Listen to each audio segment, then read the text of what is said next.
নমস্কাৰ বন্ধুসকল, ক'লে কথা লাগে লেঠা বুলি এটা কথা আছে। গতিকে কথা কওঁতে সকলোৱে সাৱধান হ'ব লাগে আৰু বৰ্তমান সময়ততো সাৱধান হ'বই লাগে, কাৰণ বৰ্তমান সময়ত যিটো ছিটুৱেশ্যন চলি আছে মানুহে গম পাইছে। যিসকলে কথা কৈছে, প্ৰতিবাদ কৰিছে, তেওঁলোকক আকৌ তেওঁলোকৰ ওপৰতে উল্টাত তদন্ত হৈছে।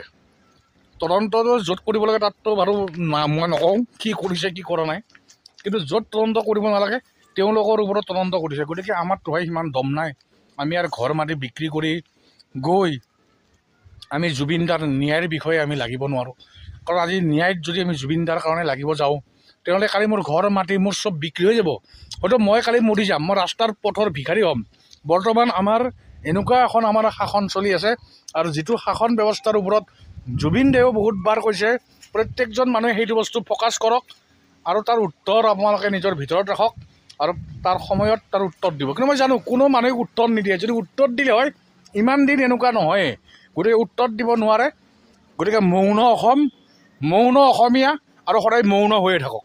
অসমীয়া মানুহৰ কথাৰ কোনো মূল্য নাই, মই মূল্য নাই বুলিয়ে ক'লোঁ।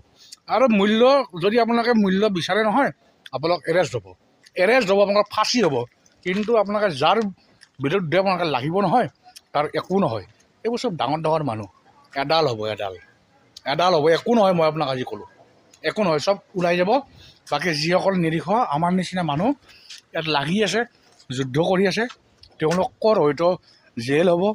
তেওঁলোক আজিও কিজানি বা আজিৰ পৰা মোটামুটি কিজানি কিমান বছৰ আকৌ এই কোৰ্ট কাছাৰীৰ এইবিলাকত দৌৰি থাকিব লাগিব।